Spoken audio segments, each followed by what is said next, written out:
Welcome to App Stories, a weekly exploration of the world of apps. Today's show is brought to you by Harry's and iTube Downloader. I'm John Voorhees, and with me is my co-host, Federico Viticci. Hi, Federico. Hey, John, how are you? I'm doing really well. I'm really excited because we've got a special guest to talk to here today. I'd like to introduce Dermot Daly, who I first met in Dublin at the first UL conference in 2012, which he helped organize and is hands down one of my all-time favorite conferences that I've attended, even though I haven't been able to make it back since then. It's a great conference if you ever have a chance to check it out. Dermot is the founder and CEO of Tapadoo, a mobile development studio based in Dublin, Ireland, and he works with a team of around 18 or so people who build iOS and Android apps for clients, including a number of medical-related apps. That's enough from me, though. I want to dive right into the conversation because we've got a limited amount of time. Welcome to App Stories, Dermot. Thanks. Great to be here. So, Dermot, I wanted to ask you, to get things going, what's the first iOS app you ever made? So the first iOS app I ever made, it was the only time I ever had a good idea, I believe. I don't consider myself an ideas man.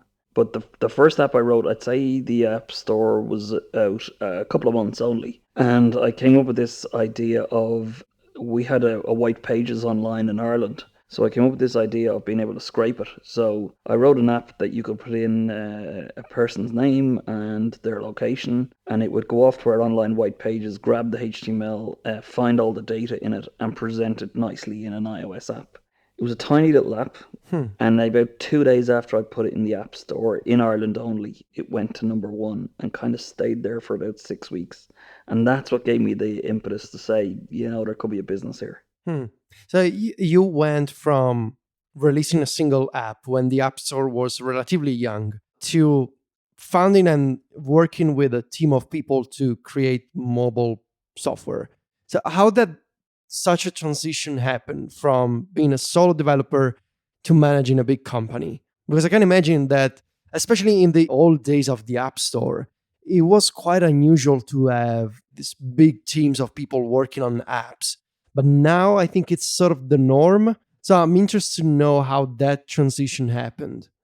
Yeah, that happened quite organically. Like I say, I don't consider myself an ideas person, and I figured it was going to be difficult to make money in the App Store unless you had some really unique ideas. And even back then, all of the early apps I was seeing were relying on some form of data behind them. So say, for example, like I say, we had a white pages app, or even something like, say, bus timetabling, which we do a little bit of as well. You still need a large data store behind them, and often to get an app off the ground, it's actually the data behind it or the service behind it that's difficult to get off the ground.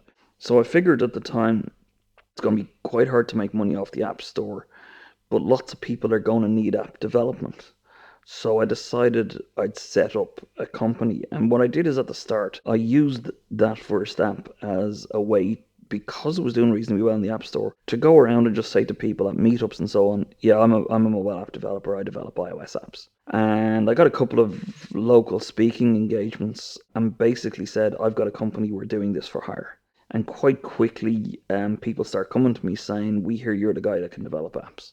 And at some point, I just had too much on my plate. And I was out, we have a local Cocoa Heads meetup, it's called X Cake. And I kind of announced that I'm looking to hire somebody. Somebody came to me and said, well, I might be interested in joining you. And we had an interesting conversation, because I sat him down and said, well, what sort of salary do you want? And he told me what salary he wanted. And at the time, I had some savings, and I said to him, do you know, I have got today half a year of your salary saved up. So I'll hire you for 6 months, and if I can't make it work, we'll finish it after the 6 months. I'll have spent all my savings, and I'll just can this whole idea if it's not going to work.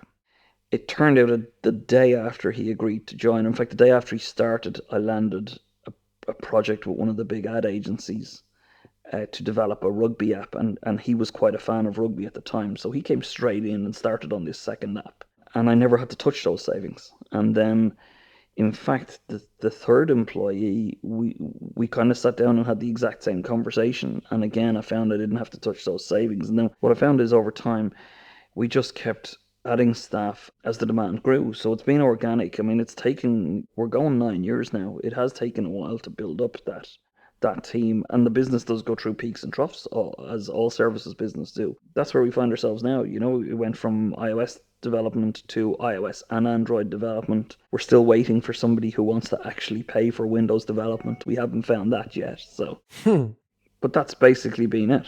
Now, that's really interesting, Dermot. I noticed from your website that one of the areas that you seem to be doing a lot of work in recently is with medical related apps. And it just struck me as that would seem to me to be an area that would be really difficult to work in because it's highly regulated, differently in the US versus Ireland versus in Europe. What's it like working in that area? Yes, that was interesting. Our client came to us with a need for an app, and they were a medical devices company. So they already had a medical device for sale both in Europe, in fact, more or less worldwide. It's Europe, US, and Japan. And they said we want to do an app, Bluetooth connected to our device. And the device is a muscle toning belt.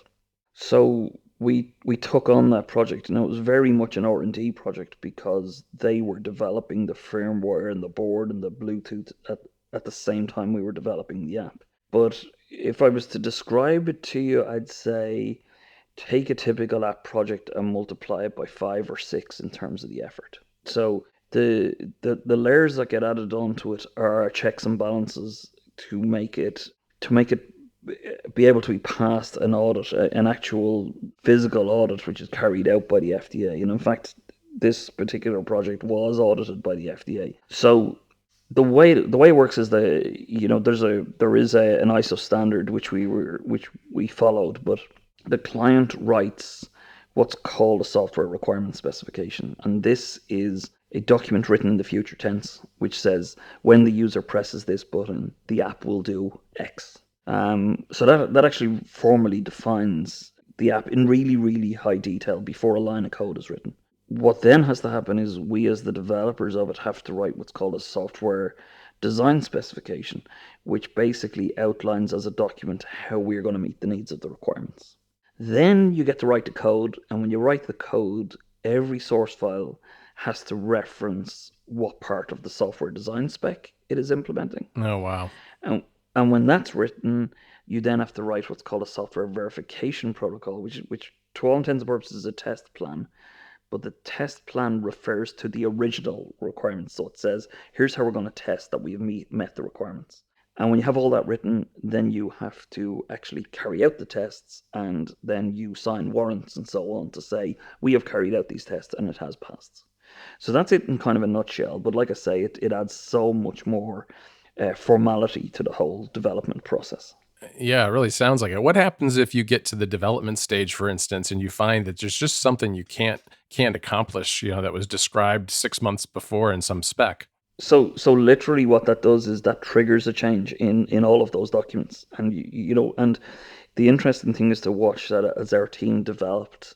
What I mean developed as a unit who knows how to develop medical apps, is sometimes, for example, the client may come back and say, we want to make this change. And it was our guys who saying, okay, that triggers a change to the software requirements spec, it triggers a change to the software design spec, it triggers a change to the verification to the code. And I guess one thing that it does mean is that changes and so on can be very, very costly in an app like that.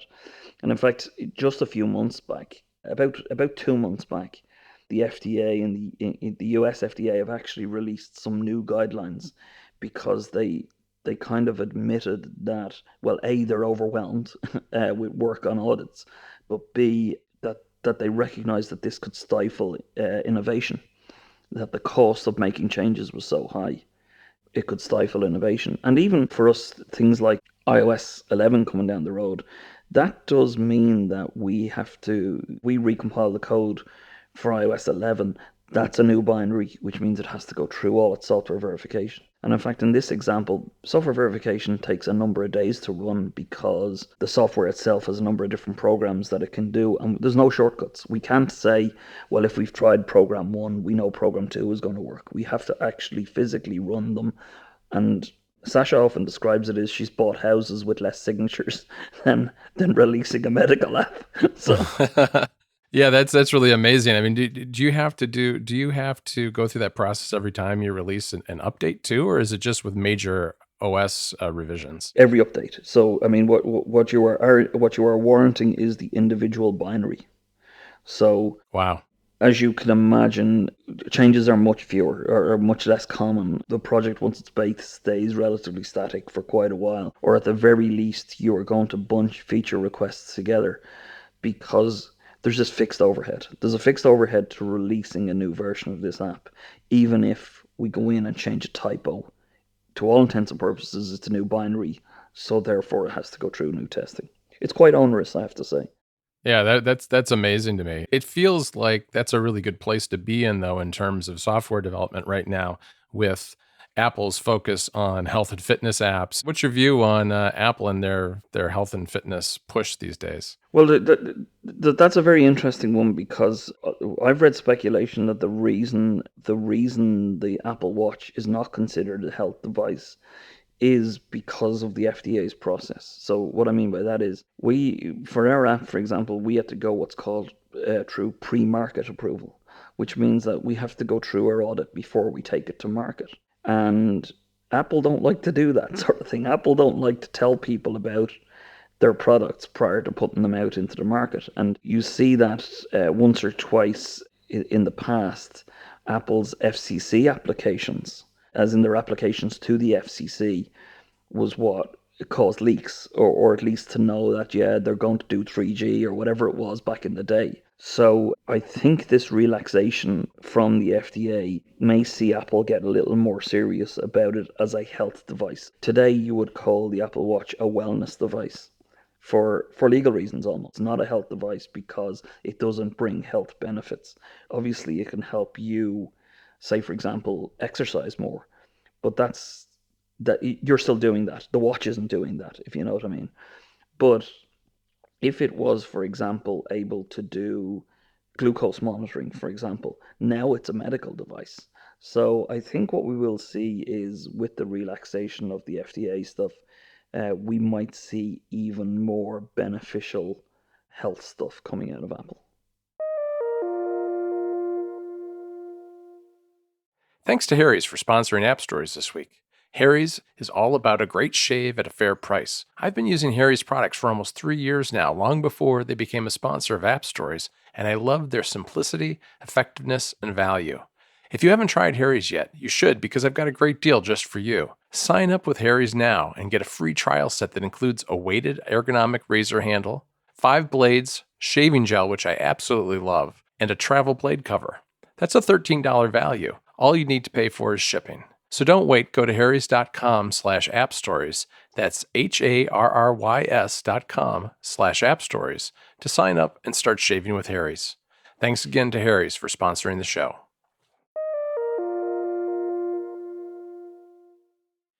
So, besides medical apps, what kinds of other iOS and Android apps has your team built? Especially, which ones did you find the most interesting that you worked on? So I often describe it as we work for anybody with a budget. We do get lots and lots of people approach us with their ideas, and very rarely are they original. And quite often it's just people haven't done their research. But I think the one that I think was probably the most interesting, which is a couple of years back, we worked on a product called Whole World Band. It's now known as Udio.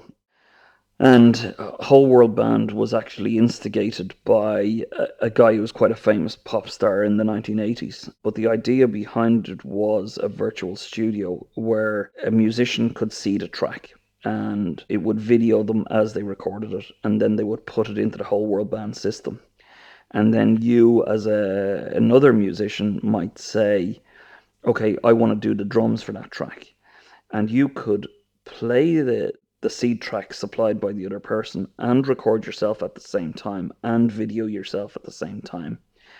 And then at the end, what you could do is you could take other people's contributions. So say, for example, you had a guitar track from one person, a drum track from somebody else, a vocal track from somebody else, and you could mix it on the iPad and generate a music video for the whole thing. and it supported the entire Hmm. selling of the song and who got what funds and all that sort of stuff. It was very, very complicated. It was amazing. It's not still around, frankly, or it didn't make the market splash. It should have, I think, but it was a fantastically interesting project and some really interesting people working on it. It had people like Ronnie Wood were invested in it, so Ronnie provided some music tracks to it and all. So it's a very, very interesting project. So what happens if a client with a budget approaches you and they want to build an app, but the idea is terrible, or there are issues with maybe already patented technologies or design? How do you break the bad news to a client that their idea is terrible or that it's impossible to realize? Has that ever happened before? This happens about twice a week. They sometimes refer to me as the chief burster of other people's bubbles. Right. So this happens all the time. We have people coming in and say, so here's what I find. I find that people come in and say, I have an idea for an app and it's never been done.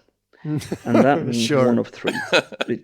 This means one of three things, right? They either aren't very good at searching the App Store, or it's a genuinely new idea, which is the only example we ever had was whole world ban, or it's technically impossible. So, for example, every few months somebody comes in and says, we're going to analyze your call log, analyze your SMS, and tell you what's the cheapest plan you should be on, and this will be a great app. Mm. And then you go, yeah, but I've no access to the SMS log. I've no access to the call log. That is architecturally impossible for security reasons.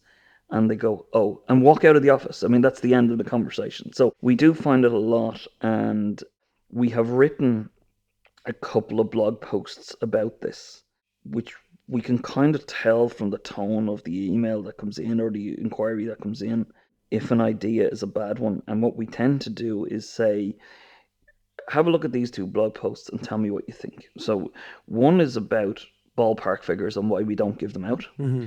And it's kind of cheekily titled, They Asked for a Ballpark Figure, You'll Never Guess What They Got. And the other one is called Sanitize Your App Idea. And the Sanitize Your App Idea, we basically say, I know you have an idea, but pick a figure off the top of your head for development. And say, I said, I don't even care what that figure is. Say it's 30,000 euro. Say it's 40,000 euro, whatever it is. Now tell me how you're going to make that back. And, you know, some people will say, well, I'm going to sell it for 199. And I'd say, okay, how many 199s do you have to do? And most people haven't even done that basic math. And we say, okay, so if it was 199, you're only going to get 140 of that because Apple are going to take 30%. And if it's going to be 40,000 and you're going to get 140, let's say you're going to have to get 25,000 people to pay for it. And if a typical conversion ratio is 1 in 10, so 1 in 10 free for paying for your in-app purchase or whatever, you're going to have to do 250,000 copies of your app. And in order to do 250,000 copies of your app, that probably means that 2.5 million people have to actually have seen your app somewhere. So what's your marketing plan to get in front of 2.5 million people? So all of that stuff, to my mind, is quite basic, but it often surprises me how little people have thought about the business of the app. It's just that I'm going to do an idea, you're going to develop it for me, we're going to pay you, then I'm going to sit here and wait for all the cash to roll in. And that's never the case. It's software like anything else. It's like, I often try and explain to people as saying, this is no different to releasing an album or writing a book. And for every J.K. Rowling there is out there, there's 10,000 people who've written books and have never made a penny. Mm-hmm. And I think it's important for people to kind of think like that. Thanks to iTube Downloader for sponsoring App Stories. iTube Downloader is a great app for downloading videos from YouTube. The app is incredibly easy to use. There's channel and playlist support. The app integrates with iTunes, so it's easy to get the videos that you download onto your iOS devices. And there's even 4K video support at 60 frames per second. For a limited time, you can get 10% off on iTube Downloader by using the code AppStories at checkout, or by using the link in the show notes. Thanks again to iTube Downloader for supporting the show. Do you find that, especially the ideas that are technically impossible, are maybe easier to realize on Android because of the fewer limitations by the system? Absolutely, absolutely. And but what I will say to you is Android is going closer to an iOS model. Hmm. And in fact, iOS, believe it or not, is slightly opening up. So if you take, for example, when Android launched, it at first it was an absolute Wild West. I mean, I remember a couple of years ago when my kid was probably 6 or 7, we got him an Android phone, and he downloaded a Minecraft screensaver. And one day I picked up the phone, and on his homepage, on his home screen, was an ad for hot singles in your area. No, no. Because there was just bad people doing really, really bad stuff on Android, and Android allowed you because of its install time permissions model. Over the last couple of versions, they've gone to a runtime permissions model. And what I see with each new version of Android is more and more restrictions going in. So things that we now take for granted, like permissions to access your photos at runtime or permissions to access your contacts at runtime, that's all becoming the norm in Android. And then I'd say the opposite on the opposite side of on the iOS side is that Apple are realizing that there's benefit in things like iMessage extensions. So they've done it in a very, very secure way. But if we go back 3 or 4 years and somebody said to you, do you know what, before long you'll be able to write your own extensions to iMessage, you'd have thought they were crazy. You'd have thought, no, Apple will never do that. So slowly they're Mhm. making today widgets, iMessage extensions, Maps extensions in a very, very controlled manner, but that's kind of slowly loosening the tight grip on the ecosystem, if you like. That's really interesting. I wanted to ask you, Dermot, about indie development versus studio development at a shop like Tapadoo, because you strike me as someone who's in kind of a unique position because you both run a development studio in Dublin with a big team of people, but you also have been involved in conferences like UL, which I would say is a large percentage of the people there are indie developers who are kind of going it on their own, or maybe in smaller groups of 2 or 3 or something like that. What kind of challenges do you see or differences are there in the two models? I mean, it's as you've already pointed out, very hard to make it and come up with a new app idea on your own, let alone with a group of people. And I'm just curious what you've seen in kind of having exposure to both those groups of people. So I guess in the studio model, the challenges are around it's actually around things like marketing and marketing your business and handling things like the peaks and troughs in your business. Okay, so we can have times where a customer gets in touch and they've got a great idea, but we have to say, but we've 2 months lead time because everyone's busy right now. And other times we find ourselves going, well, I've got a guy coming free next week and the next project isn't ready to kick off because things happen at the pace of when the customer needs it. So that's one kind of, if you like, unique problem to an agency model. I think I think indie developers have much more difficult problems. Actually, they've got a kind of a tailing off of their income problem. So first of all, in order to make it in the indie world, like I said, there are very few good ideas left. Obviously, that people are going to prove me wrong and come out with other great apps. But what I think is to do well, you have to do a really, really, really good job. So if you think about when I think about the indie developers that have come to UL, for example, we've had as guests and people in the audience, frankly, among the world's best indie developers in the iOS space and the world's most successful ones. But they really are rare. They really are. And I mean, if you take, for example, the guys in Supertop, I love their work. Castro is an excellent podcast client, and they've put so much work into it. And no client would give me the money to develop an app as well as Castro is developed, if you know what I mean. So a customer will come to me and say, I have an app and I have an app need and I've got a budget in which you have to develop it. So the sort of things that might have to go by the wayside are the really nice animation work that you might do. And frankly, that customer isn't gonna miss that, because functionally they want it to work and do whatever it is they have to do. But if that app was reliant on trying to earn an income, well, without those flourishes, it's just a Me Too product, and frankly, there's probably a better one out there. So I think the challenges for indies is actually harder, and they actually have to do a much more polished job. Yeah, I think it seems right. I mean, that's certainly consistent with what we see every day on Mac Stories. So, Dermot, what are the challenges that you see for iOS development today, both in terms of companies like yours, development studios, and also indies? What do you see as a challenge on the App Store in 2017? I think for agencies, and maybe indies probably have this problem as well, is that the ecosystem has got so much bigger. So the API set in iOS is broader and broader, and it means it's kind of harder and harder for a developer to be an expert. And even we'll find the odd time somebody would come to us and say, have you used such a technology? And there's so many technologies in the iOS ecosystem now that we may not have touched it yet, So I don't know, maybe let's just say for the sake of it, reminders, right? So it's kind of a reasonably rare thing that you may or may not need in an app. And a customer might come to us and say, well, have you any experience with reminders? And we know quite well, look, that's going to take 2 days to get right. The documentation is great. It's going to be fine. But if we come clean and say, no, we've never done reminders, we might lose that work to someone else. And I think that for an individual to be a specialist on iOS, they now have to have experience in such a wide range, and it's core graphics, it's Bluetooth, it's core motion, it's mapping, it's location, and I could keep going, and there are lots and lots, and I think that's a challenge. And for us, the other side to it is that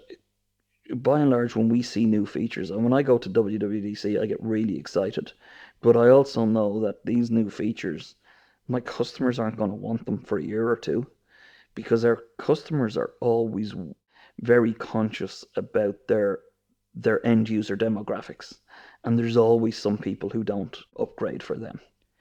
So what I mean by that is they might come to us and say, okay, we want a new version, and we want you to, we say we should add a great new feature that came in that's coming in iOS 11, and they'll say, well, we've nobody on iOS 11 yet, so I don't want you to do it. And even if I say, here's a great feature that came in iOS 10, they might look at their stats and say, yeah, but you know what? 7% of our users are on iOS 9. And what we find is with corporates, they're quite reticent to, if you like, to jettison their old customers, right? Everyone's important to them. And that holds them back a bit. And then I think the flip side of that for indies is you actually have to keep up. So I think you often see around the release of iOS 11 or around the release of iOS every year in September, the more successful indie developers have an immediate release ready, and it's utilizing some of the new features of the operating system. Mm-hmm. And I think that's a burden of work that's added to that indie developer every year. And it kind of has to do it, or he or she has to do it, in order to actually generate a little bit more income along with the bump of the operating system. So I think that's a bit of a treadmill for the indie. And as we know, I think it's just really, really difficult to continue getting income without doing that. And frankly, that's almost the Microsoft Word or the Microsoft Office model, where you add features because you want people to buy your next version. Thanks, Dermot. I really appreciate you being on the show today. We really enjoyed the conversation, and I'm looking forward to seeing you at Release Notes in October, because you're going to be here speaking along with Federico, right? I am indeed. I'm really looking forward to it. I can't wait. Well, that's it for this week, folks. Thanks again to our sponsors, Harry's and iTunes Downloader. We'll be back next week with another episode. In the meantime, head over to appstories.net to check out the show notes and even listen to an episode or two. And as always, you can find us both at macstories.net and on Twitter, where Federico is at Viticci. That's VITICCI, and I'm at John Voorhees, JOHNVOORHEES. Talk to you next week, Federico. Ciao, John.